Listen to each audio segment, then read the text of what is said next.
하나님 말씀 함께 보도록 하겠습니다.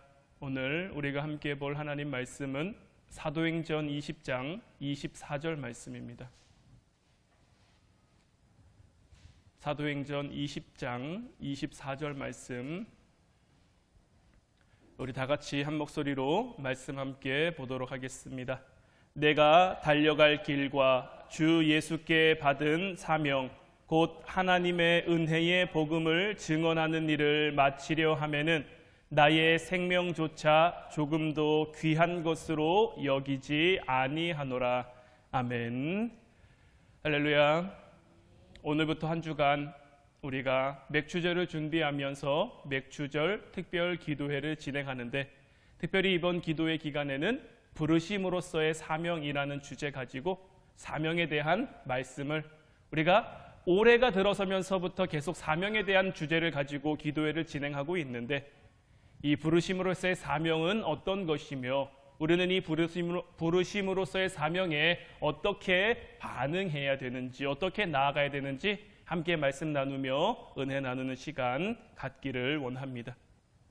성경에서 말하는 사명은 오늘날 교회의 언어로 해석한 사명은 아닙니다.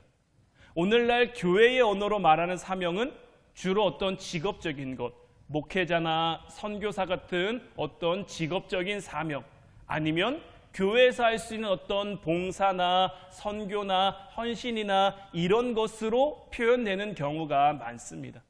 그러나 성경이 우리에게 말하고 있는 사명은 뭐냐? 사명은 곧 순종이에요, 순종. 그러나 이 순종이라는 것이 어떤 기계 같은 그런 순종이 아니라, 우리의 어떤 감정이나 마음을 무시한 순종이 아니라, 우리가 하나님을 너무 사랑해서 하나님을 사랑하는 마음으로 자원해서 하는 순종을 가리켜 사명이라고 말하는 것. 그리고 이 순종은 엄청난 영향력을 품고 있죠. 하나님께서 아브라함 한 사람을 택해 부르셨어요. 그가 말씀에 순종해 하나님이 가라고 하시는 곳으로 갔을 때 그를 통해 큰 민족이 이루어졌고요. 하나님께서 약속하신 대로 여러 민족의 아버지가 될 수 있었죠. 하나님이 모세 한 사람을 택해 부르셨고요. 모세가 하나님 말씀에 순종해서 이스라엘 백성들을 이끌었을 때 홍해도 갈라졌고요. 아말렉 군대도 이겼고요. 만나와 메추라기 같은 여러 가지 기적과 여러 가지 놀라운 하나님의 역사하심 속에 그들은 가나안 땅에 들어갈 수 있었어요. 우리가 하나님의 그 부르심에 순종하며 나아갈 때, 우리에게 맡겨주신 그 사명을 감당해 갈 때 하나님의 놀라운 역사하심이 저와 여러분 통해서 이 땅 가운데 나타날 수가 있는 거죠. 그렇다면 이번 기도회를 통해서 우리가 함께 나누고자 하는 이 부르심으로서의 사명은 뭔가?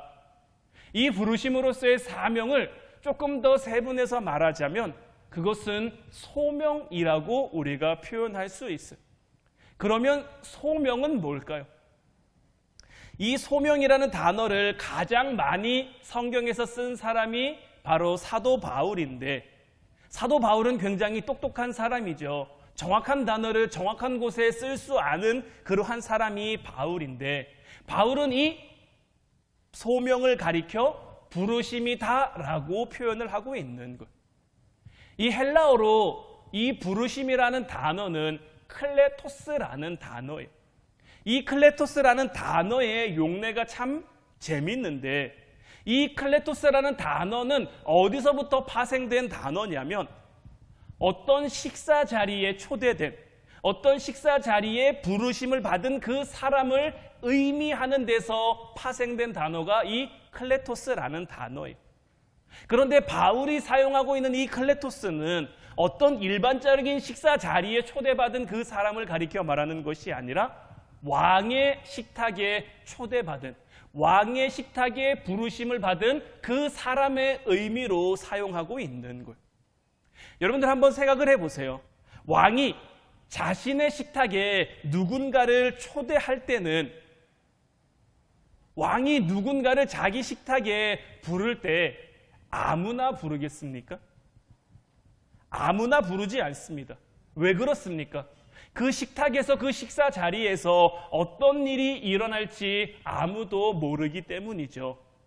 혹여나 암살이 일어날 수도 있고 아니면 음식으로 인한 어떤 독살이 일어날 수도 있고 혹은 협박이 일어날 수도 있기 때문이죠. 그렇기 때문에 왕은 아무나와 식사하지 않습니다. 또 특별한 사람이라고 해서 왕과 늘 식사를 함께 할 수 있는 것도 아니죠. 만약에 왕이 누군가 어떤 특별한 사람과 식사를 한다면 삼엄한 경비병들이 그 자리를 지키게 될 거예요. 오늘날도 우리나라 대통령이 누군가와 오찬을 한다, 누군가와 만찬을 한다 그러면 그 자리에 동원되는 사람들이 어마어마하죠. 경비병들도 엄청 많고요. 왜냐하면 그때 이루어지는 만남이나 그때 나누어지는 대화나 어떤 의미들이 필요에 따라서 하나의 정보가 되어 누구에게 전달될 수 있고 그렇게 전달된 정보가 누군가에게 힘이 될 수도 있고 누군가에게 약점이 될 수도 있기 때문이죠. 그래서 왕은 이런 것들이 부담스러워 아무나와 식사를 잘 하지 않는 것. 보통은 큰 식탁이지만 왕 혼자 식사하는 경우가 참 역사적으로 볼 때 많았다라고 해요.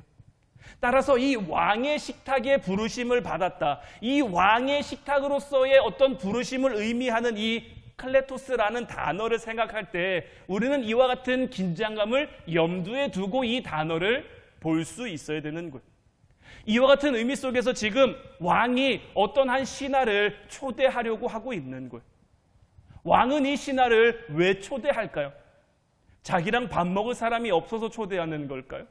왕이 할 일이 없어서 초대하겠습니까? 아니죠. 왕이 어떤 신하를 초대할 때는 분명한 이유를 가지고 그 사람을 부르는 거예요. 분명한 목적을 가지고 그 사람을 부르는 거예요. 그럼 반대로 그 식사 자리에 초대받은 신하의 마음은 어떨까요? 이 클레토스를 받았을 때 이 신하의 마음은 어떤 마음이겠습니까? 이 신하가 부르심을 받았어요. 좀 귀찮은데 다음으로 미룰까? 신하의 입장에서 이렇게 할 수 있을까요? 귀찮은데 나 말고 다른 사람을 대신 보낼까? 신하의 입장에서 왕의 부르심 앞에 이렇게 할 수 있습니까? 왕의 부르심은 신하로서는 결코 거부할 수 없는 부르심이죠. 그 부르심은 내가 어떤 일정이 있었어도 내가 어떤 약속이 있었어도 그것을 다 뒤로 해야 하는 그러한 부르심인 거예요. 이 부르심은 누군가가 반대를 해도 누군가가 아파도 누군가가 눈에 아른거려도 반드시 가야 하는 그러한 부르심인 거죠. 그러니까 이 부르심은 뭡니까? 내 상황이 어떠하든지 그 내 상황에 개의치 않고 반드시 응해야만 하는 그러한 부르심인 거예요. 이제 이 신하가 왕의 부르심에 응해 왕과 함께 식사를 합니다.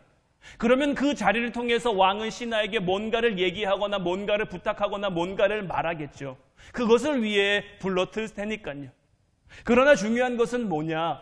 왕이 자기의 어떤 개인적인 식사 자리에 어떤 사람을 불러서 그에게 뭔가를 얘기하거나 뭔가를 부탁하거나 뭔가를 명령한다라는 것은 공적인 일은 아닐 겁니다. 왜냐하면 공적인 것은 공적인 업무를 통해서 얼마든지 할 수 있기 때문이죠. 굳이 공적인 것을 왕의 식사 자리에 불러서 처리할 필요는 없는 거예요. 이런 경우는 있을 수 있겠죠. 어떤 공적인 것을 진행해야 되는데 이 신하가 좀 내 편을 들어주고 내 말에 힘을 보태주기를 바라서 그 공적인 어떤 업무 전에 이 사람을 미리 불러서 이렇게 얘기하는 그런 경우는 있을 수 있지만 어떤 공적인 업무를 위해서 왕이 자기의 어떤 개인적인 식탁과 식사 자리에 신하를 초대하지는 않습니다. 그 내용은 다른 사람들은 알 수가 없는 오직 왕과 그 부름받은 신하만 알 수 있는 내용인 거예요. 그리고 이 부르심을 받은 신하에게는 그날부터 분명한 한 가지 마음이 생겨나야 하죠. 그 마음이 무엇이겠습니까? 왕이 나에게 말한 것을 내가 이루리라. 왕이 나에게 말한 것을 내가 이루어 가리라 하는 그 마음인 것이고, 사도 바울은 이러한 마음을 가리켜 소명이다라고 말하고 있는 것. 이 부르심으로서의 사명인 소명은 공적인 어떤 영역이라기보다는 지극히 개인적인 영역일 때가 많아요. 모두가 이해해 줄 필요도 없고 모두가 인정할 필요도 없는 것. 누군가를 정죄할 필요도 없고 누군가에게 인정받을 필요도 없는 것. 오늘 본문 말씀을 다시 보면 내가 달려갈 길과 주 예수께 받은 사명 곧 하나님의 은혜의 복음을 증언하는 일을 마치려 하면은 나의 생명조차 조금 더 귀한 것으로 여기지 아니하노라. 지금 이 사도 바울은 사도행전 20장 24절 말씀을 통해서 자기의 어떤 부르심으로서의 사명에 대한 이야기를 하고 있는데 사도 바울도 무엇이라고 표현하고 있습니까? 우리가 달려갈 길이라고 표현하지 않습니다. 내가 달려갈 길이라고 말하고 있는 것. 내가 달려갈 길, 주 예수께 받은 사명, 이것을 감당하는 것에는 우리의 생명조차 귀한 것으로 여기지 않는 것이 아니라 내 생명조차도, 사도 바울도 정확하게 1인칭을 사용해서 내 사명, 내가 달려갈 길, 내 생명, 이렇게 표현을 하고 있는 거예요. 우리는 결코 잊으면 안 되는 거예요. 우리를 부르신 분은 우리의 친구가 아닙니다. 우리의 왕입니다. 우리에게 사명을 맡겨주신 분은요, 우리가 그분의 어떤 부르심을 나중에 해도 되고 이따가 해도 되고 귀찮아서 다른 사람을 대신 보낼 수 있는 그런 영역에 있는 것이 아닙니다. 왕 대신 하나님께서 우리를 그분의 식사 자리에, 그분의 식탁에 초대하신 것이고요. 그렇게 불려간 우리는 왕의 명령, 왕의 부탁, 왕의 이야기를 들은 거예요. 우리가 우리의 왕이 우리에게 어떤 부탁한 일의 무게감은 우리가 정하는 게 아닙니다. 그 일의 어떤 경중을 따져서 이건 좀 나중에 해도 되지, 이건 좀 이따가 처리해도 되지, 이거는 우리가 결정할 수 있는 그런 부분이 아니다라는 것. 다른 사람들이 알아주지 않아도, 다른 사람들이 이해하지 않아도, 다른 사람들이 몰라줘도 우리는 이 부분을 분명히 하고 넘어갈 수 있어야 하는 것. 사도 바울은 신약 성경 가운데 가장 많은 분량을 쓴 사람이죠. 그가 자신이 쓴 성경에서 제일 많이 표현한 그 표현이 있는데 그 표현이 뭐냐면 나는 하나님께 부르심을 받았다라는 것. 그러나 참 재미있는 것은 뭐냐면 이 부르심에 정확하게 어떤 내용이 있는지 우리는 구체적으로 알 수가 없습니다. 그때로부터 한 2000년 정도가 지났는데 지금도 사도 바울이 어떤 사명을 받았는지 연구하고 또 연구할 뿐인 거예요. 우리가 이것을 알 수 없는 이유는 무엇입니까? 그것은 사도 바울과 하나님 그 둘 사이의 영역인 거예요. 그가 부르심을 완수하는 그 사명을 볼 때 그가 어떤 부르심을 받았는지, 어떤 사명을 받았는지 우리가 조금 엿볼 뿐인 거지, 조금 유추할 뿐인 거지, 그가 이방인을 위한 사도로 부르심을 받았다라고 알 뿐인 거지, 그가 정확하게 하나님 앞에 어떤 부르심과 어떤 말과 어떤 명령을 들었는지 우리는 다 알 수가 없는 것. 중요한 것은 뭡니까? 사도 바울이 이 하나님으로부터의 분명한 부르심을 받았을 때 그 당시의 사람들이 사도 바울을 인정했습니까? 인정하지 않았습니까? 그 시대의 사람들은 사도 바울을 인정하지 않았습니다. 가는 곳곳마다 당신이 사도냐 아니냐, 당신이 사도가 맞냐 아니냐 이런 논쟁들이 늘 끊이지 않고 있었어요. 심지어 이 싸움은 사도 바울과 예수님의 제자들이 대립하는 부분에서 더 잘 드러나고 있죠. 그 당시 대부분의 사람들은 사도 바울의 어떤 소명과 사도 바울의 사명을 인정해 주지 않았어요. 오늘날 우리는 잘 알고 있죠. 사도 바울이 얼마나 신약 성경 속에서 많은 일들을 감당했는지, 어떤 의미에서 보면 예수님에게 직접 부르심을 받고 예수님에게 직접 가르침을 받은 제자들보다도 더 큰 영향력을 발휘했다라고도 볼 수 있을 정도로 대표적인 것이 뭡니까? 이방인에 대한 선교와 로마까지 가는 그 선교의 포문을 연 거죠. 예수님께서는 제자들에게 너희가 권능을 받으면 예루살렘과 온 유대와 사마리아와 땅끝까지 이르러 내 증인이 되라고 했는데 예수님의 제자들은 대부분 다 예루살렘에 머물러 있었단 말이에요. 다른 이방인 헬라 지역이나 고린도 여러 가지 지역이나 로마까지 하나님의 복음이 전해지는 이 어마어마한, 이 거대한 일을 한 사람은 사도 바울과 그때마다 동행한 몇몇의 사람들 뿐인 거죠. 사도 바울이 이와 같은 하나님께서 그에게 맡겨주신 사명을 감당했을 때 얼마나 많은 핍박과 환난과 어려움을 당했습니까?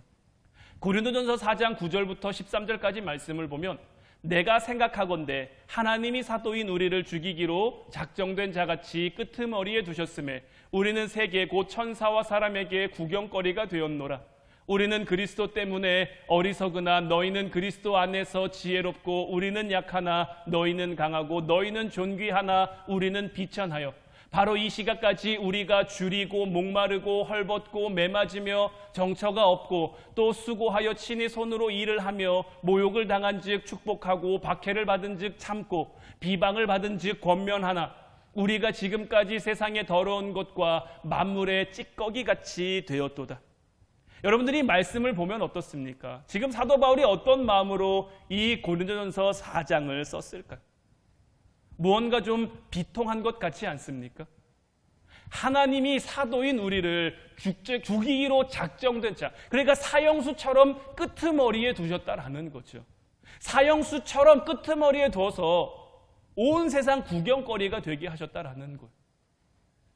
우리는 그리스도 때문에 어리석은 자가 됐고 우리는 약한 자가 됐고 우리는 비천한 자가 됐고 이 시각까지도 우리는 줄이고 목마르며 헐벗고 매맞으며 정처가 없고 모욕을 당한 즉 축복해주고 박해를 받은 즉 참아주고 비방을 받은 즉 권면하고 있는 거죠. 우리가 지금까지 세상의 더러운 것과 만물의 찌꺼기같이 됐다라고 지금 사도 바울이 어떤 자기의 외로움, 자기의 지침, 자기의 아픔, 자기의 상처들을 조금이나마 드러내고 조금이나마 표현하고 있죠. 아무에게도 인정받지 못한 그 쓸쓸함이 이 말씀을 통해 우리에게 보여진단 말이에요. 만약 여러분들이 바울이라면 어땠을 것 같으십니까? 저는 제가 바울이라면 이렇게까지 하지 못했을 것 같아요. 고린도전서 4장에서 사도 바울이 저렇게 고백을 하죠. 그리고 가서 고린도전서 13장을 가면 그 고린도서 13장이 무슨 장이죠? 사랑장이란 말이에요. 내가 지금 이런 대우를 받고 있어. 이런 상황 가운데 있어요. 그런데 무엇을 얘기합니까? 사랑은 오래 참고 사랑은 온유하며 사랑은 시기하지 않고. 사도 바울은 어떻게 이렇게 살아갈 수 있었을까? 저라면 못할 것 같아요. 정말 하나님 앞에 정말 죄송하지만 저는 제가 이런 상황, 이런 어떤 환경 가운데 놓인다면 내려놓고 다른 거를 찾아보지 않을까? 바울은 그렇지가 않단 말이에요. 그의 발자국은 어떤 봄의 역사를 일깨우는 것 같은 정말 앙상한 가지에 메마른 가지에 싹을 틔우고 꽃을 피우는 것 같은 그러한 선지자의 발자국이었죠. 박해를 많이 받았지만 핍박을 많이 받았지만 그럴수록 더욱 강해지는 바울이었단 말이에요. 사도 바울은 도대체 어떻게 이 모든 것을 감당하고 이겨낼 수 있었을까? 이 사도 바울의 비밀이 무엇일까? 사도 바울이 이 모든 핍박과 이 모든 외로움과 모든 어려움을 초연하게 견딜 수 있었던 것은 다른 데 있는 게 아니에요. 사도 바울이 바라보는 것은 다른 사람의 인정이 아니라 모든 사람의 칭찬이 아니라 자기를 부르신 왕의 명령인 거예요. 이 클레토스라는 단어처럼 자기는 누구 앞에 초대받고 온 거예요? 왕의 식탁에 초대받고 온 거예요. 그 자리에서 왕이 나에게 명령한 거예요. 이 명령은 다른 어떤 것과 바꿀 수도 없고요. 다른 어떤 것과 대신할 수도 없고요. 다른 어떤 것 뒤로 밀어둘 수도 없는 거예요. 사도 바울에게는 이게 가장 앞장서는, 사도 바울에게는 이게 가장 우선되는 거예요. 자기는 왕의 명령만을 따르는 사람이기에 지금껏 자기가 그렇게 살지 못했죠. 자기가 하나님 정말 사랑하는 왕 앞에 가장 충성된 사람인 줄 알았는데 알고 보니 그러지 못했던 거죠. 하나님이 그 은혜와 하나님의 그 사랑과 하나님의 그 함께하심을 내가 겪고 보니, 내가 깨닫고 보니, 그 식탁에 직접 초대돼서 그 자리에 갔다 오고 보니 내가 어떻게 살아야 할지를 깨닫게 된 것이고 거기에만 무게감을 두고 있는 것. 사람들에게 인정받지 못해도, 동역자들에게 이해를 받지 못해도, 어떤 지지를 받지 못해도 그는 자기의 길을 걸어간 거예요. 한때 우리 기독교에서 굉장히 크게 이슈가 됐던 주제들이 있는데 그게 뭐냐면 긍정의 힘이라는 것과 감사 릴레이라는 것. 이것들은 우리 인간들에게 어떤 가능성을 제시해주는, 어떤 가능성을 일깨워주는 어떤 것들이죠. 저는 이런 것들, 어떤 긍정의 힘과 감사의 힘을 부정하거나 부인하진 않습니다. 저 역시도 이것이 가지고 있는 힘을 인정하고요. 이런 것들을 좋아하기도 합니다.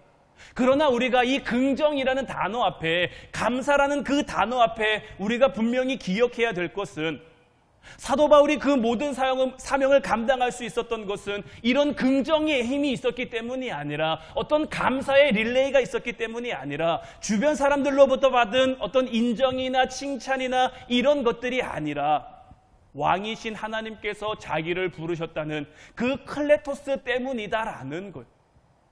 이제 저와 여러분들에게도 이와 같은 부르심이 있는지 이번 기도회를 통해서 함께 깨달았으면 좋겠습니다. 하나님이 우리를 부르셨는데, 하나님이 우리를 부르시는데 우리는 어떻게 해야겠습니까? 그 부르심에 순종할 수 있어야죠. 그 부르심에 아멘하며 나아갈 수 있어야죠. 하나님이 우리에게 어떤 것을 맡기실지 우리는 아직은 알지 못합니다. 이미 알고 있을 수도 있고요. 우리가 알고 있다면 그것에 순종하기 위해 우리의 힘과 능력을 다해야죠. 아직 우리가 그것을 깨닫지 못했다면 그 부르심의 자리로 우리가 나아가야죠.